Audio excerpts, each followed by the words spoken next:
cloud. I here's this.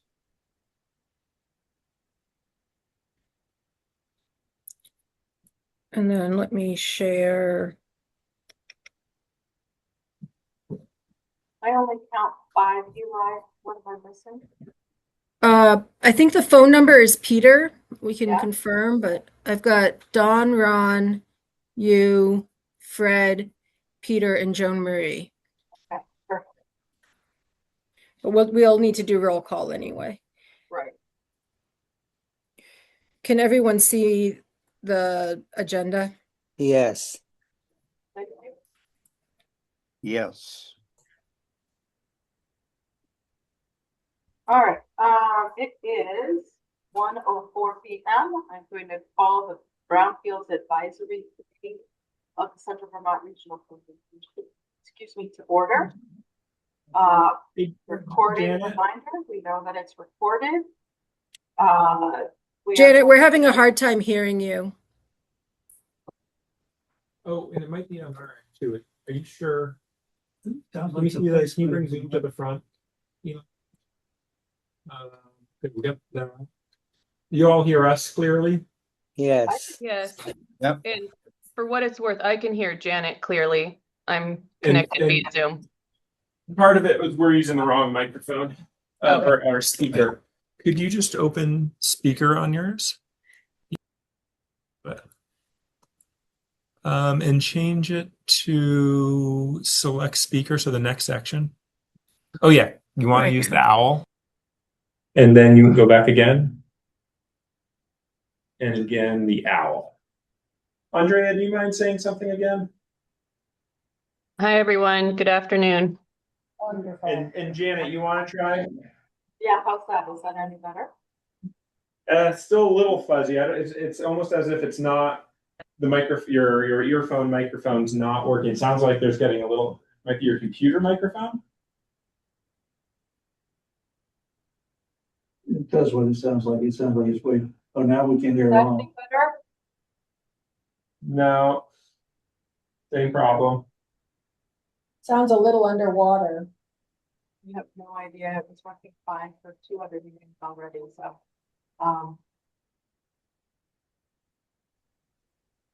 She probably isn't familiar with the settings for using the headset mic instead of the. I'm very familiar with them. Thank you. That was better. So maybe just more spirited. Okay, we'll go with that. How about that? I We heard can every hear word you. of that. Yeah. Okay, we're going to start over. It is 1:06 p.m. I'm going to call the Brownfields Advisory Committee of the Central Vermont Regional Planning Commission to order. The recording is on. I can see that it's on. And we're going to start with adjustments to the agenda. Do any staff or members have any adjustments to the agenda? None for me. Hearing and seeing none, is there anybody visiting with us today? Offer any adjustments to the agenda? Hearing and seeing none, I'm going to move on to roll call. Eli, would you lead us through the roll call, please? Yes. Janet. Present, very city. And could everyone just state their name? Janet Shatton, very city. Thank you. You're welcome. Peter.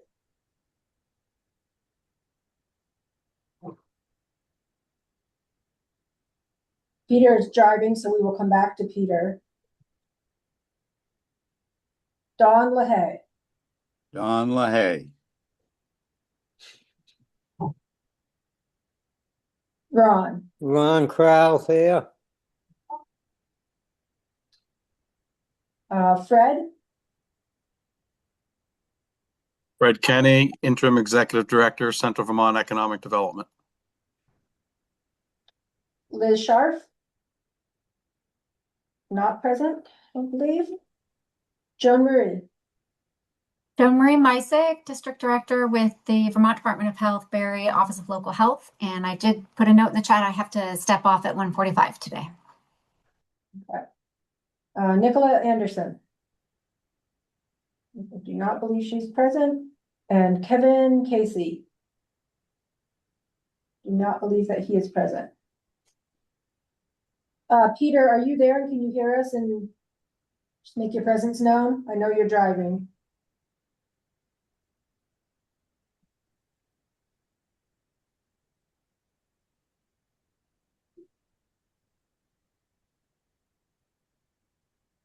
Do we know how Peter's phone number, Eli? Pull up Peter's number. We may have to, if he's not, what is it ended? 8457. Yeah, that's Peter. That is him. So I think we're gonna have to wait until he can identify himself before we take any action, but Okay. we can at least get into the topic matter, recognizing that he can hear us at this point. Or assuming he can hear us, but he'll have to, Peter, you'll have to stop and chime in when you get a chance, to identify yourself. But in the meantime, I'd leave it to the chair to decide if she would like to move the meeting forward for informational. Yeah, it looks like Peter just hung up, Christian. So, I see the only things we can talk about that's non-actionable are our program updates. And budget review. I've probably got 6 or 7 minutes of public comment. And we do have public comment in the room as well. Okay. We're gonna keep you to 3 to 5 minutes for public comment because we have a hard start for one person and I have a stop, I'm sorry. And I have a hard stop at 2 o'clock. Then we have a lot to get through if we can attain quorum. So, public comment, Mr. Whitaker, we wanted to speak. Keep it Yeah, but it won't 5 fit in minutes, 3 to that'd be 5. great. It's 5 or 6. I want to say clearly at the outset that I support completing the supplemental site investigation. The site needs to be characterized. The contamination needs, Steve Whitaker, Montpelier. The work is overdue. My concern today is not whether to proceed, but whether the committee should authorize $86,928 for an investigation with no work plan under a contested scope with unresolved conflicts of interest surrounding the contractor advising on that scope. And while an imminent soil disturbance is positioned to destroy the evidentiary baseline that the investigation requires. I'm asking the Brownfield Advisory Committee to defer authorization and pass a motion on the soil disturbance today to possibly preclude additional soil disturbances. I'm also submitting a detailed written memorandum for the record, and I ask it to be included in full in the minutes. 1, there's no work plan. The vote is premature. The single most basic prerequisite for authorizing funding for a site investigation is a work plan describing what will be done. This committee does not have one. There's no document before you today describing what Stone Environmental will sample, where on the 133-acre parcel, at what depth, using what analytical parameters, and against what cleanup standard. Without a work plan, this committee cannot determine whether the $86,000 or almost $87,000 is a reasonable cost, whether the methodology is adequate for the site's actual intended uses, or whether the data produced will answer the questions the city has publicly committed to answering, including whether future residents can safely grow food there, which was in the RFP to developers. The work plan is not a formality that follows the funding decision. It's the document that makes the funding decision meaningful. Authorizing money without a work plan is authorizing a blank check for an undefined deliverable. The Brownfield Advisory Committee's oversight function exists precisely to prevent that. I'm asking that authorization be deferred until a work plan is produced, reviewed for adequacy, approved by the Department of Environmental Conservation and an independent expert, and presented to the committee. 2, the scope of the investigation is inadequate for this site. The advisory memorandum that Ontaris prepared for this committee asserts that Vermont's residential soil values are adequate to evaluate food safety at this site. EPA has stated the opposite directly. EPA's own brownfield and urban agricultural program states, quote, cleanup standards in existence are designed to protect people on the site from ingestion and inhalation of contaminants in the soil, water, and air, but do not address consumption of food grown on the site, close quote. The City of Montpelier's own request for proposals issued December 19th in 2025, the document that solicited the developer partner for this property promises future residents community gardens, green spaces, and shared amenities. That's not a speculative future use. It's a written public commitment, and SSI scoped to residential direct contact standards will not determine whether that commitment can safely be honored. The corrective action plan that emerges from a residentially scoped SSI will set the remediation standard for this site. Once set and approved by DEC, it governs. If it does not address food production pathways, the city will later face a choice between telling residents they cannot use the gardens it promised or funding an entirely new round of site assessment. Neither is acceptable when the better path is to scope the work correctly the first time. The remedy is a Method 3 site-specific risk assessment under Vermont Environmental Protection Rules, Chapter 35, incorporating the vegetable and fruit ingestion pathway. I'm not going to get into the acronyms. This does not delay the investigation. It requires that the work plan include plant uptake sampling parameters before field work begins, because those parameters cannot be added retroactively after a field crew has left the site. The on-terrace response in today's packet acknowledges that Method 3 is not being rejected as a future tool. Oh, I thought it was. The concession proves the point. If Method 3 is the right tool for the site, then on-terrace agrees it is, the sampling parameters that enable it must be in the work plan now. 3, conflicts of interest must be resolved before this vote proceeds. I raise this not as personal criticism, but institutional integrity. Both the documented and the public record, and both are material to whether the committee's vote today can be relied upon. The first concerns on-terrace. Today's packet lists on-terrace as a paid co-contractor on this SSI at $7,349. On-terrace is simultaneously the firm that prepared the advisory memorandum in the packet recommending the scope of the investigation it will perform and be paid for. EPA FAQ D.17 states that a firm named as a partner in a grant application may not receive a sole source contract on that basis. On-terrace was originally engaged for $3,000 to assist in the EPA grant application. It has since become a multi-year sole source implementation contractor without competitive reprocurement or board authorization. EPA's best practice guide states EPA may disallow costs for contracts tainted by conflicts of interest, regardless of whether a code of conduct has been adopted. The committee should not rely on scope recommendations from a contractor whose engagement is itself potentially disallowable under the grant that funds this investigation, and should request an independent review before approving on-terrace as a co-contractor. The second concerns a committee member, and I raise this carefully because it's a structural issue, not a personal one. The federal all appropriate inquiry standard requires that the designated user for a property acquisition certify certain things about property's environmental history to the environmental professional conducting the Phase 1 ESA. That certification becomes part of the legal record supporting CERCLA liability protection for the purchaser. Prior to the city. It's been 6 minutes. Question for you, Mr. Whitaker. Is this public comment or is this the agenda item, your memo? Because what I asked for was public comment. Can you clarify for me, please? Well, one of your members made an interpretation of a recently adopted code of conduct that disallowed my speaking when the agenda came up. So I'm making sure that that doesn't happen here, especially because I stated clearly that public comment was for anything not on the agenda. So if this is all then under the agenda item from you, I'll give you a few more minutes, but you've already spoken for 6 minutes. Okay, so you can proceed if you'd like. You've got a few more minutes, and then I need to get back to regular. I need to make sure I have quorum. This is the information you need to make a decision or defer a decision today.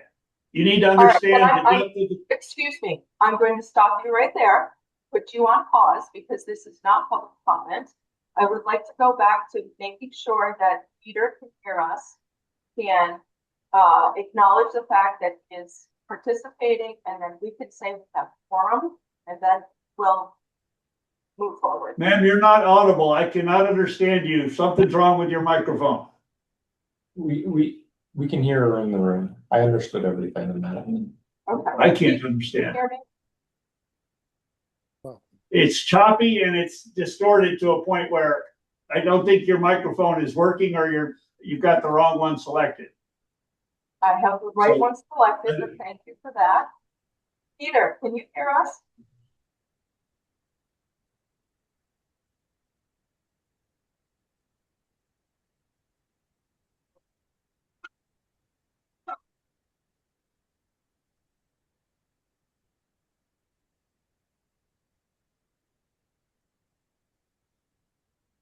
Nothing from Peter. We don't have quorum if we can't get We don't Peter to acknowledge. No. May I continue? Not yet, thank you.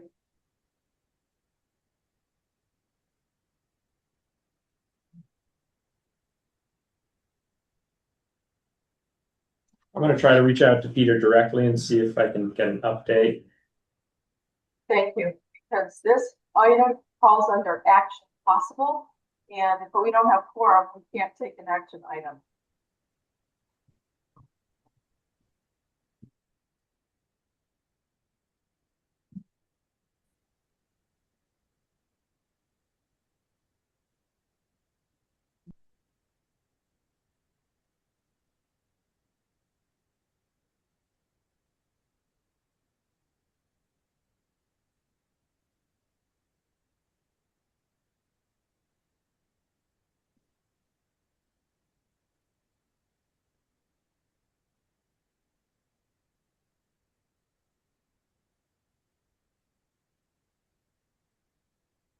See if he has responded in the chat. There is a message in the chat.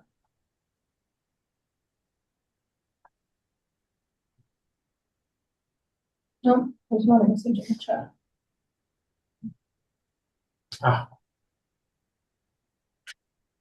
So we have an email from Peter stating he is here. But we don't.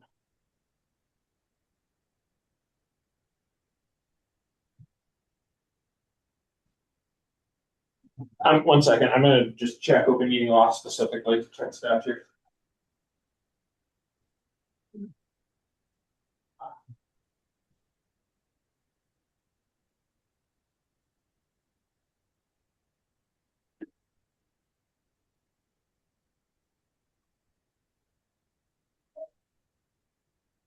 Eli, are you aware that Kevin Casey?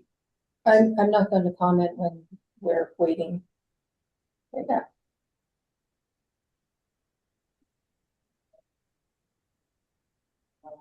Will you comment when we're back on the record? If there's a direct question.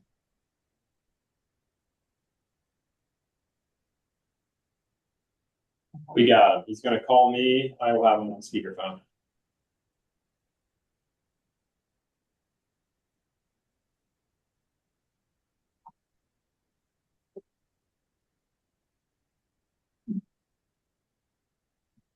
Just find a different headset. That's a good idea. Is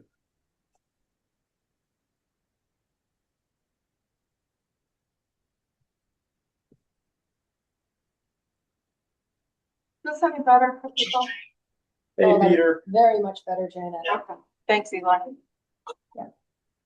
All right. We have All right. Peter on a cell phone in the room. Peter, do you want to identify, and the folks on the call can? Peter Carney, Washington. Wonderful, thank you and welcome, Peter. All right, we now officially have quorum. We are on the agenda item called memo from Montpelier community member and Octeris response. Mr. Whitaker, you've spoken now for approximately 6 minutes. In order to keep things moving with a very busy agenda, I would ask that you try to wrap this up for the next 2 minutes so that Ontaris can respond, or we can talk about what you're talking about, please. Thank you. Yeah, I can't take responsibility for your late quorum. So I will continue where I was. Prior to the city's purchase of Country Club Road, a city employee served as the designated AAI user and signed the user questionnaire for the Phase 1 environmental site assessment of this specific parcel. The questionnaire is part of the Phase 1 ESA dated April 22nd of 22, which is the foundational document in the Brownfield record for this committee now oversees. That individual is now a member of this committee. I want to be precise about the nature of the conflict. It's not about his current employer's interest. It's about his prior personal role as a named participant in the environmental record of the specific parcel this committee governs. The AAI user certification and the environmental professional's findings are part of the same document.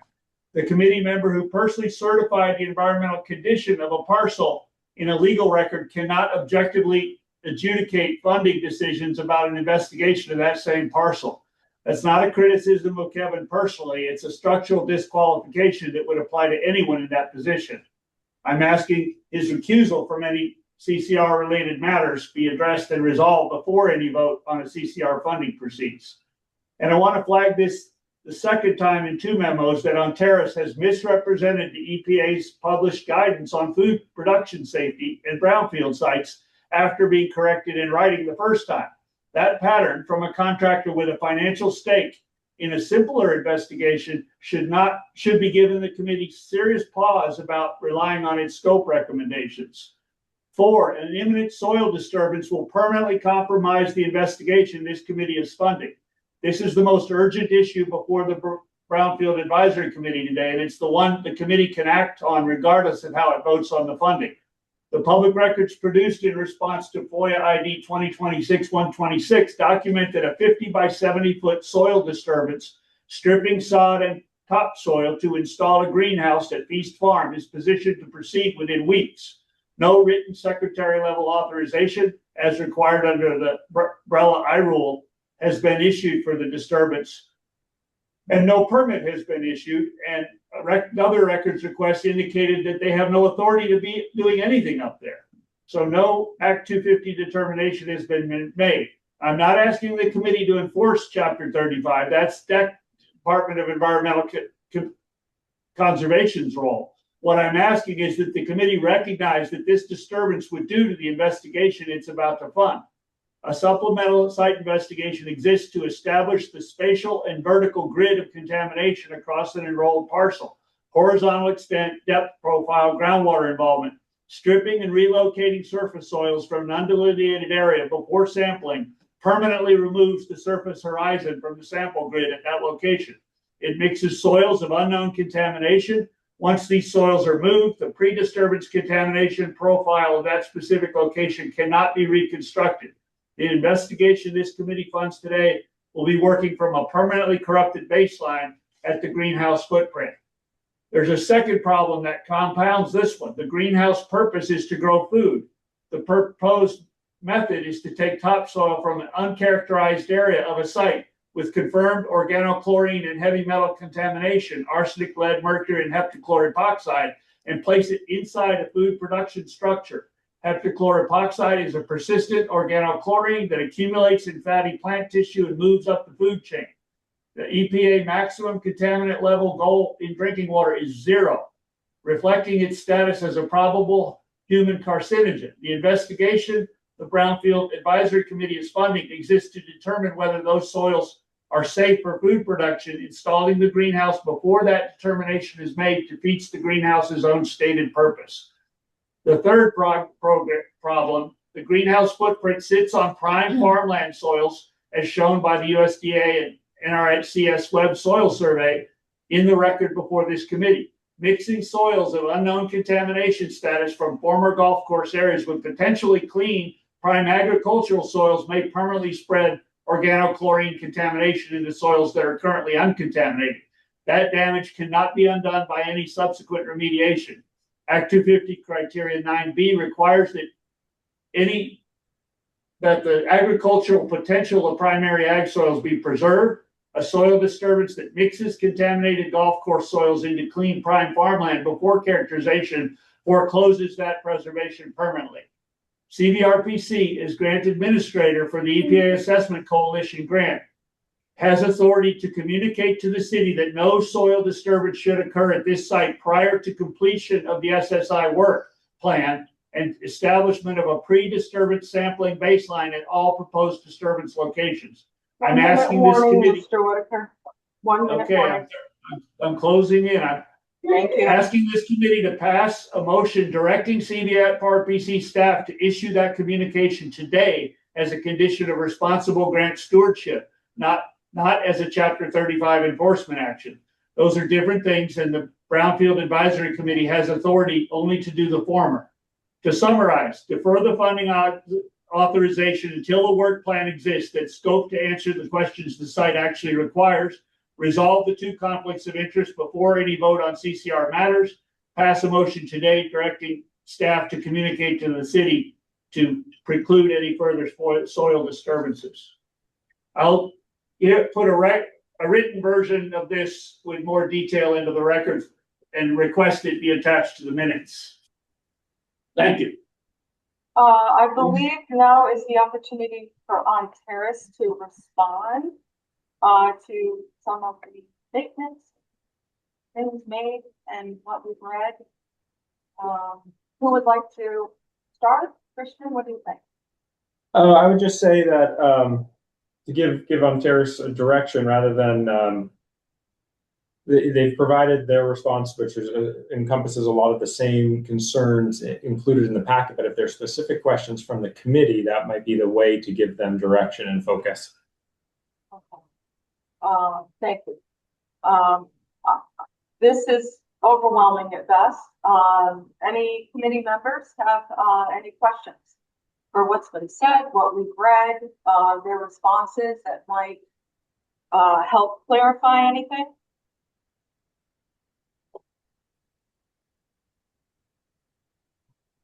This is Peter. Let me turn you up, Peter. All right, now you're good. Okay, my only concern is under the code of conduct and public speaking. Hang on. I just got cut off. Code of conduct and public speaking only, the only time for public to address the committee is at the beginning, the original 3 minutes. Thank you. The chair of that code of conduct We are on the agenda item, Peter. That is the pages 5 through 15.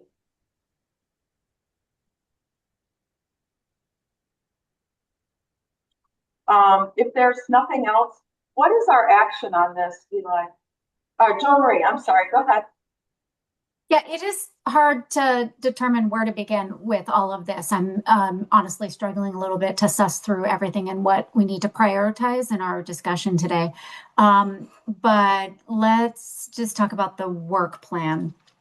No, the statement that no work plan exists. I imagine that there is a structure for an SSI. Can you share with us what that is, what that will include, what inputs are required for that will then inform a possible phase 3 or stage 3 or whatever?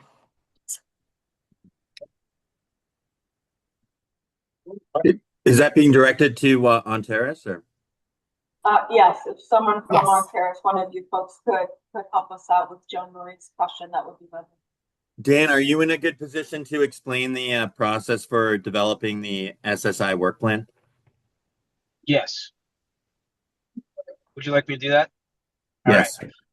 So our SSI work plan, which we have not been authorized to complete, will address remaining data gaps at the site. We, during our phase 2 environmental site assessment, established a conceptual site model, a site-specific conceptual site model that basically is the mechanism to capture all available data and hypotheses for how this site is to be managed.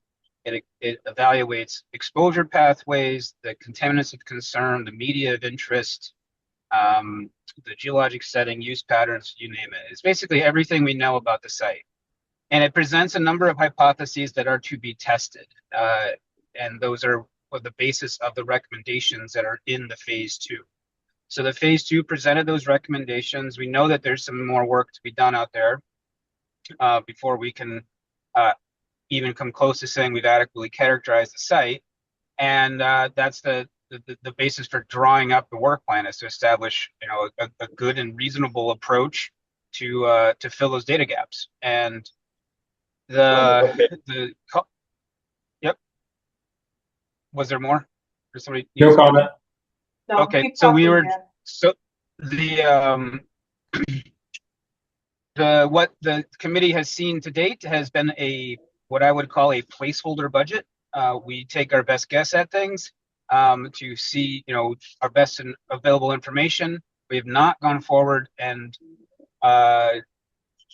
really put maps on, you know, points on a map or any of that. We've established generally sampling strategies and areas that we need to do more work, but we have not drafted a work plan and creating that cost estimate. It's really a budgetary placeholder, and that is it. So, you know, we've done this we've been in this business for myself 25 years. I've done a lot of these. This is what I do every day.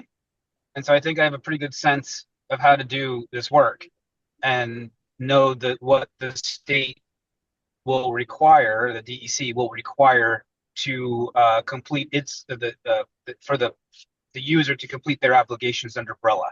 So that's the objective. And we, you know, that's the basis of our cost estimate, and it will be the basis of the work plan. So beyond that, you know, if this were to be authorized today by the advisory committee, the next steps are to draft up a draft supplemental site investigation work plan, and then to work through the Cvrpc to submit this for Vermont DEC review and comment, and as well, because this is an EPA funded program, to have their review and comment as well. And so what would be authorized today, if approved, is just to move forward with the work plan and the interactions with the state and federal agency to refine the scope of work, which most certainly will have an impact on the ultimate scope of work and budget that's required to execute the SSI.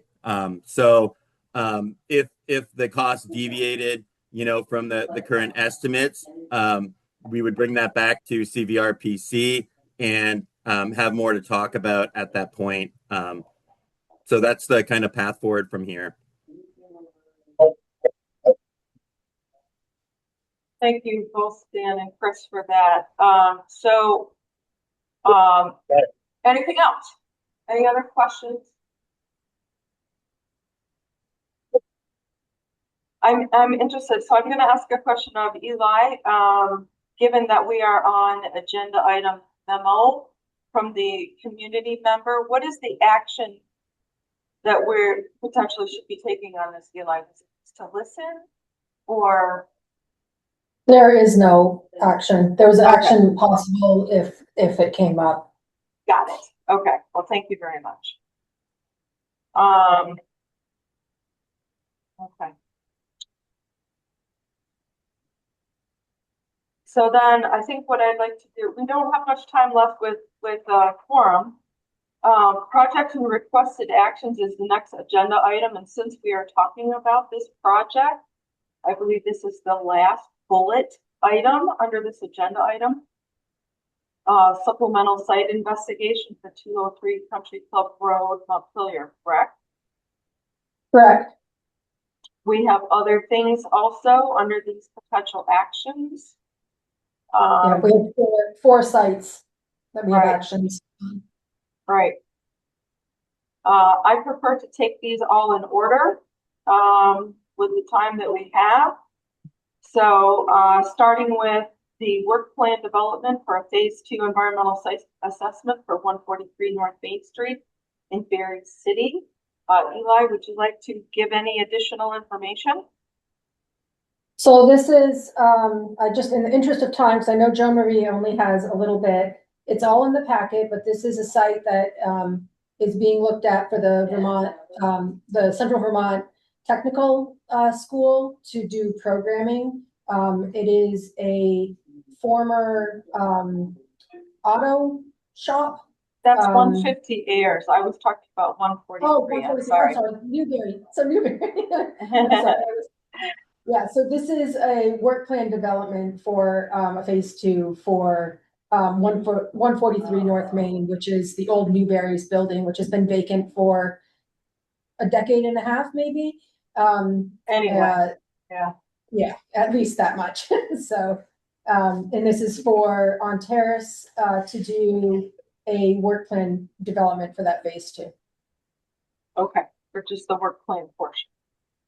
And the ask is $4,000, which does not have any contingency. It's a straight up $4,000. Okay. Any questions from the committee members on this bullet item? Let's move on to 150 Ayers Street in Berry City, which is next. So that's the one I was talking about. Yep, that's the career center.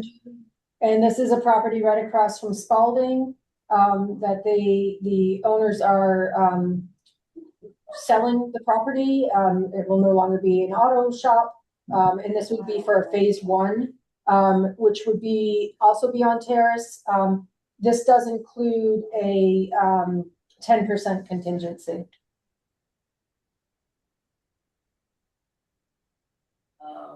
It does not, you said?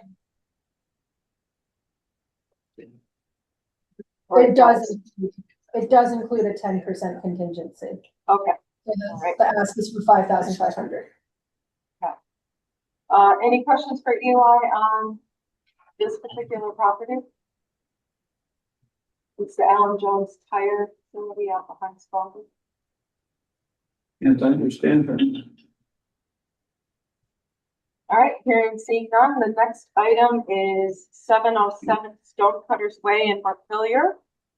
Hunger Mountain Co-op, Eli? So this is the old RK Miles site that was involved in a fire a couple years ago. And this is for a phase 2 supplemental site investigation. Stone would be doing a portion, on Terrace would be doing some of the work, and then there's a 20% contingency. So the total ask is 55,203.35. Yes.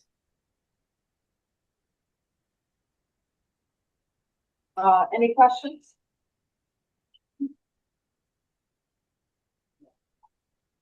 Okay, hearing and seeing none. And lastly, 203 Country Club Road, formerly the golf course. Eli? Yep, so this ask is for a supplemental site investigation.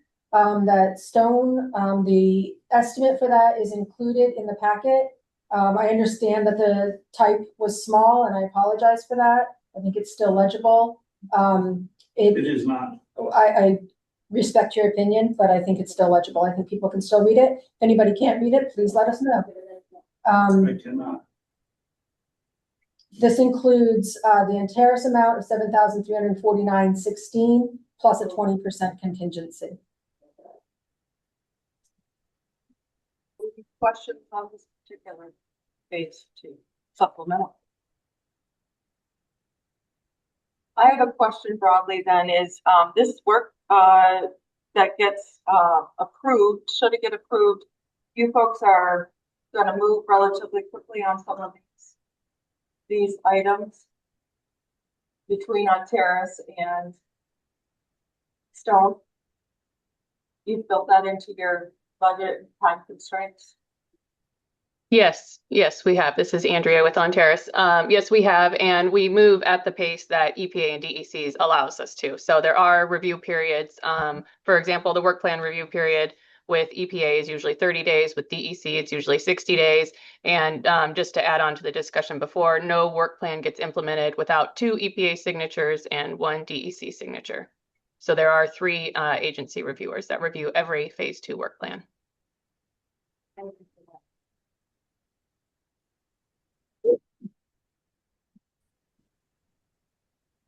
Would it be helpful for me to read the motions, or how would you like to do this, Janet? Because I am cognizant that Joe Marie has 1 minute.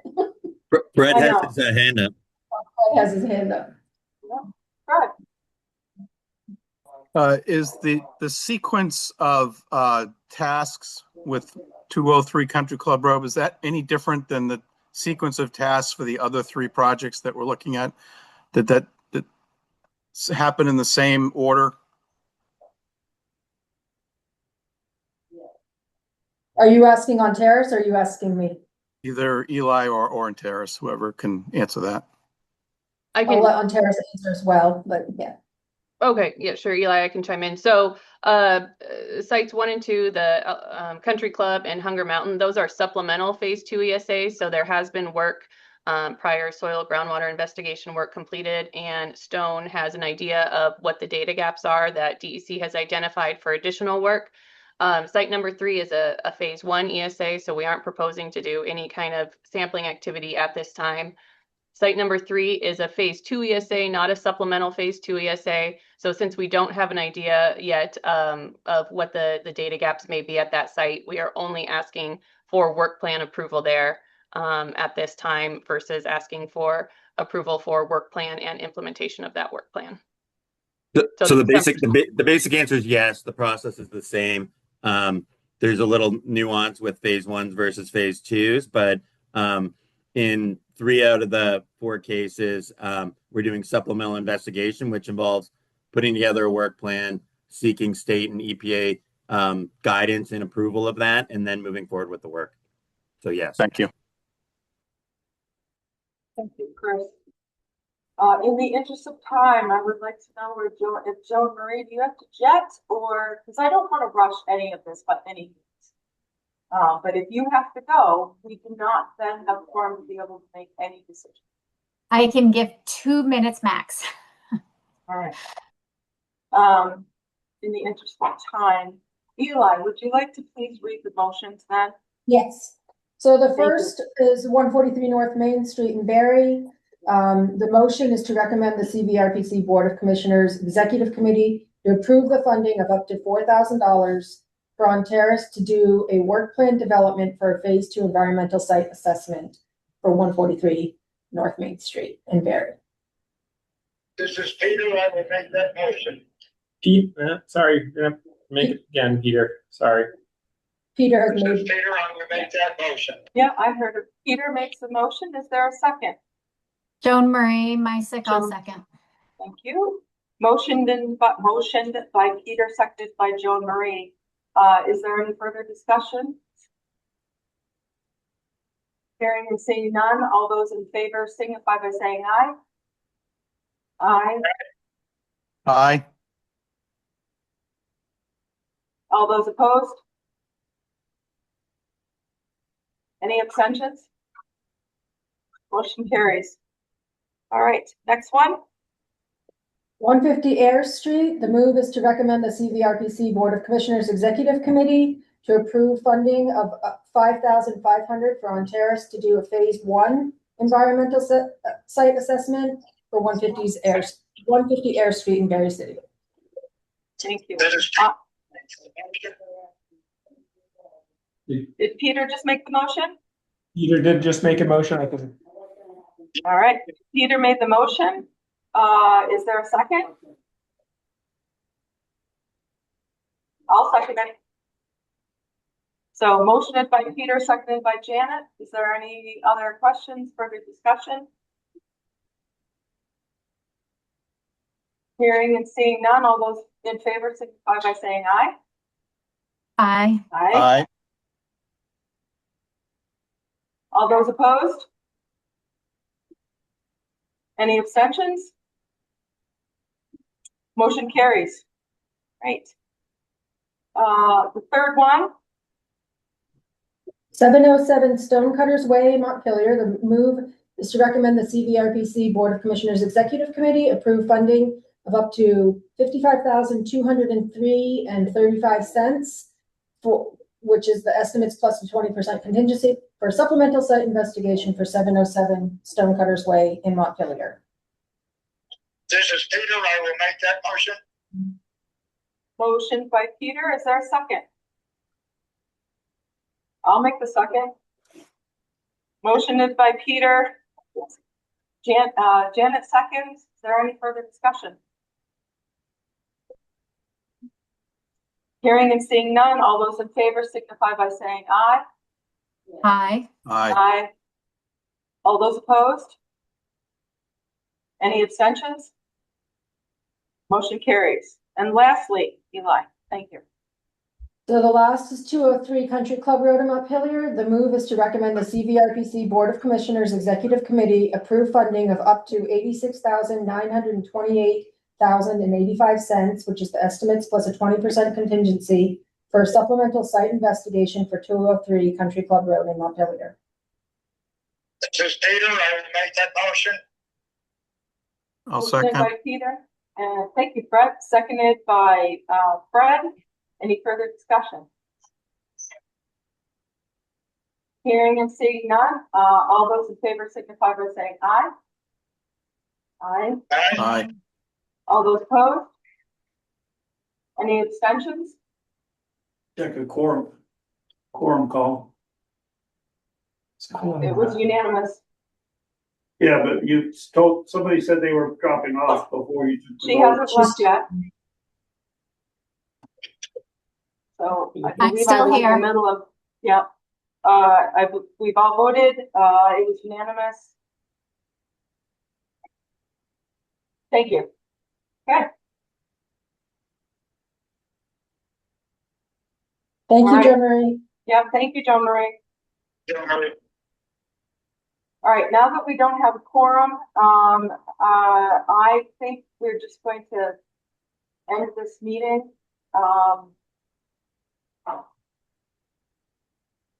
Unless people want to hear about program updates and budget review, we can do that at our next meeting.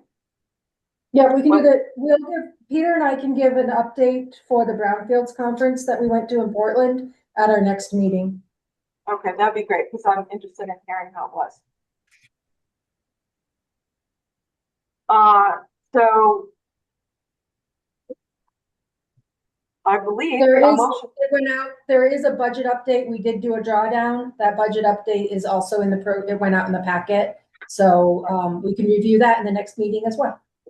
Okay, great. Thank you. If there's nothing else to come before the committee at this time, I would entertain a motion to adjourn.